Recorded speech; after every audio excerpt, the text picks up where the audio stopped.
napakarami niya sa banal na kasulatan. And then we have what we call the Old Testament writers, okay, asserted further that they were commanded by God to write His Word.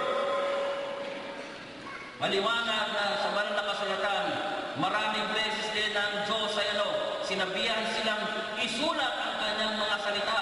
Ayon sa Exodus chapter 34 verse 27, write down these words, for in accordance with these words, I have made the covenant with you and with Israel. Okay, maaaring sabihin niya, hindi naman kayo Israel. Mamamaya mapakapasasabi natin, kahit ang batas ng Israel, kahit Israel, taga-Israel, ang sabi nga sa Exodus, kapag sumama sa inyo ang inyong palabayan, ang ibang mga tagabayan sumama sa inyo, ang inyong pag-usap ay para na rin sa kanila. Kaya sabi sa Deuteronomy chapter 4, inyong papagpahingayin ang inyong mga alipin sapagkat kayo naging alipin din naman sa bayan ng Ehipto. Kaya kung ikaw ay sasanib sa pananampalataya ng mga Israelita, sasanib sa pananampalataya na tinatawag na maka-Diyos na pananampalataya, kung ano ang kautusan sa mga unang iglesia, siya rin dapat nating sundin sa mga panahon ngayon. Bakit hindi nagbabago ang ating Panginoong Diyos? Kaya yung principle, hindi nagbabago. Maaaring magbago ang form, but not the principle. Mababasa natin sa Biblia na nasabi dito, kayo'y magpalitaan na halik. Binabati kayo ng Iglesia ni Cristo, pero maaaring baguhin na dito yun. Bakit? Sapagkat ang Pilipino, hindi sanay na nagpapatian ng banal na halik. Paano tayo nagpapatian? Sa mamagitan ng pagkakamayan. We can change the form, but not the principle. Pwede natin baguhin ang sistema, pero ang prinsipyo, hindi nagbabago. Kaya sabi pa rin dito kay Jeremiah, sabi niya, write all the words which I have spoken to you in a book. Sabi niya, at napakarami nitong tinatawag na salitang nagsasabing, isulat mo. Kay Ezekiel, inutusan niya isulat. Sa Bagong Tipan, sa Revelation, isulat mo. Kay Daniel, isulat mo. At marami pang mga talata sa Biblia, inutusan silang isulat mo. Kaya narito, ang banal na kasulatan, ang salita ng Diyos ay isinulat sa mga aklat ng ating Panginoon. Okay, bakit ipinasusulat? Jeremiah chapter 36 verse 2, hindi lamang magiging covenant ang pagkakasulat ng salita ng Diyos. Ang sabi sa Jeremiah chapter 36 verse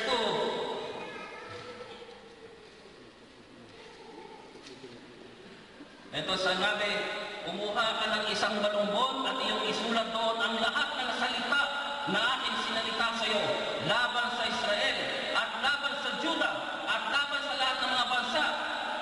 Laban sa lahat ng mga bansa. 3 minutes. Okay, thank you po. Okay, kaya pinasusulat ito, ulitin natin.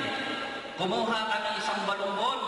Bakit balumbon? Wala pang aklat ng araw. Ang tawag ng araw doon ay scrolls. Balumbon. Okay, nung panahon na yun, wala pa tinatawag na aklat. Kaya isinusulat niyo sa tinatawag na balumbon. Kaya sabi, kumuha ka ng isang balumbon at iyong isulat doon ang lahat na salita ng aking sinalita sa iyo.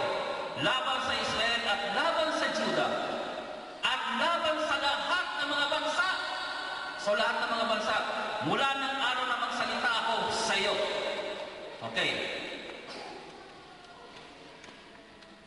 Sa verse 3, marahil ay maririnig ng sangbahayan ni Juda ang lahat ng kasamaan na aking pinanukalang gawin sa kanila upang humiwalay bawat isa sa kanila sa kanyang masasamang lakad, upang aking naipatawad ang kanilang kasamaan at ang kanilang kasalanan. Kaya pala pinasusulat, baka sakaling sa kanilang pagdinig ng salita ng Diyos, sila'y magsisi at sila'y mapatawad ng Diyos. Kaya kita nyo, ang kasulatan ng salita ng Diyos ay hindi lamang tagapagpaalala ng utos ng Diyos, hindi lamang tagapagpaalala ng kanyang tipan, hindi lamang tinatawag na maging dahilan ng pagtitika ng Diyos. Kaya pinasulat ay upang ang tao matapos basahin, siya'y magsisi sa kanyang mga kasalanan at siya'y mapatawad ng Diyos. Yun ang paniniwala namin. Kaya namin nalaman ang tinatawag na kaligtasan, hindi dahil sa sinabi ito ng kapitbahay namin, kundi dahil sa sinabi ito ng salita ng Diyos. Maraming salamat po at ibibigay na po natin kay Stan ang kanyang panahon sa kanyang paglilinaw.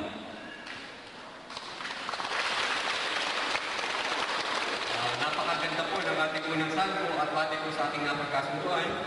Magkakaroon po ito ng paglilinaw ang ikalawang panig na siyang titindigan ng ating kapatid na Ustad Ahmad Barcelon sa mga naipahayag ko ni Pastor Absalon.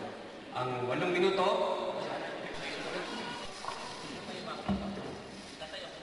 ito na po, yan po po. Ang 8 minutes question and answer ay mag-i-start na po. Okay. Ito po ay isang paglilinaw lamang sa ating pong napakahusay at talaga namang very humble na Pastor Jose Absalon. Tulad na napag-usapan namin, wala po kaming cross-examination kundi pagtatanong lang. Paglilinaw doon sa mga bagay na pinaksa niya lang. Ano po, hindi dapat akong lumabas doon sa mga paksain na kanyang binitawang salita.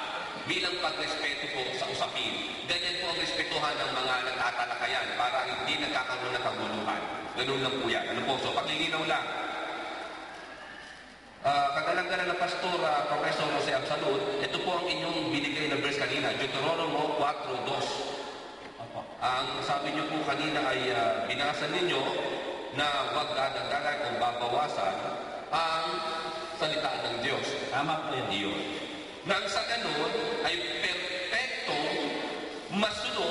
masusunod ng tao ang kautusan ng Diyos. Tama po yun. Word for word po pong kinuha yung inyong pong sinabi. Tama po yun. Yun po ang aking katanungan. Huwag daw pong dadagdagan o babawasan. Ano po? So, hindi ko po malaman ngayon kung wala po kasi kakayahan ito po.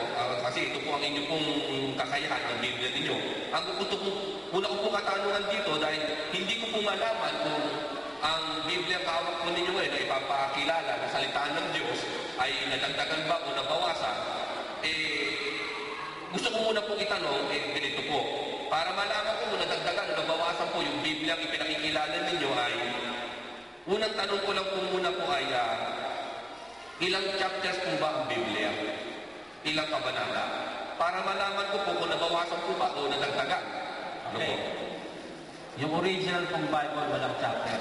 Wala pong chapter. Yung original na Bible. Nagkaroon lang ng mga chapter yan nung sa Geneva, yung Geneva Bible. So, wala pong chapter. So, Wala talaga. verses po. Ilan Wala po ba? rin. Okay. So, siguro ito, ano na po. Dito ko po kayo malalaman, dahil wala po palang verses, yung original na Bible, at chapters, pero sinitiya ko po, ito, alam niyo po ito. Nang malaman ko kung nadagdagan ba o nabawasan yung Biblia na inyo pong pinapangaral. Kasi, pag nabawasan po ito nadagdagan, inaantaro po, hindi makakasunod ang tao sa kautusan ng Diyos kasi may bawasan po, hindi po ba? Ayan. Ang tanong ko na lang po ay ganito. Kasi ang sabi po mismo ng pangangaral ninyo na kahit siguro isang kudlik, hindi dapat mawala sa kautusan, di ba? Wala po pong binanggit niyan. Hindi sabihin, ito po yung pong kahulugan mo, huwag dadagdagan o babawasan. Hindi po yun ang kahulugan niya. So ano po ang kahulugan nito? Mamaya ko natin siya sa... Hindi ano po, tinatanong ko po ngayon kasi para malaman ko po, hindi po ako magkamali ng bitaw. Okay, sige. Ang sinasabi sa Matthew yun, ano? Chapter 5. Hindi po, ito na lang po magdadagdagan. Alam ko yung sa Matthew chapter 5. Kasi tinanong ko po, walang verses, walang chapters ang Biblia. Yan, ang akala ko tinatanong yung sa kundlit. Yung hindi natin sa Matthew chapter 5. Hindi po, saka sakali po. Tinatanong ko lang. Maliwanag naman, maliwanag na ang utos ng Diyos kung talaga magdadagdagan mo. Babawasan na po. Totoo. Salita niya. Salita niya, Ngayon, para wala po kasing verses o chapters ang Biblia na original na sabi ninyo. Tama po. Ano po? So, yung ginagamit ko lang ngayon mga verses ng Biblia at chapters pala ito po yung mga dinagdag na lang sa Biblia. Sila snipping lang to, yan ang mga... So, dinagdag na po ito sa Biblia, yung mga chapter at verses. Kailan man ang Biblia hindi nadagdagan? Yung pong chapters na yan, yung pong Biblia nyo hawak, walang chapter. Hindi ko tinuturing na Biblia yun. Bakit pinapangaral nyo po sa mga... Salin lang po yan. Ayun, salin. Okay. So, ang tanong ko po, ilang po bang words ang Biblia? Para malaman ko po kung nabawasan o nadagdagan. Ilang pong words? Alam nyo, ang pagkakasulat ng Biblia, may tinatawag tayong scriptio continua. Pag sinabi scriptio continua, wala nga silang paklang-paklang kung titingnan mo. Okay, so paano mo mabibilang ang words doon? Yung letra po, ilan ang letra ng Biblia? Sa letra. Okay. Sa letra, hindi ko masasagot. Okay. So paano ko po malalaman na yung pastor kung nadagdagan o nabawasan ang grabyado? Mamaya natin ipapaliwanag yun. Okay. Salamat. Kinakapos sila ang katanong. Salamat, Stan.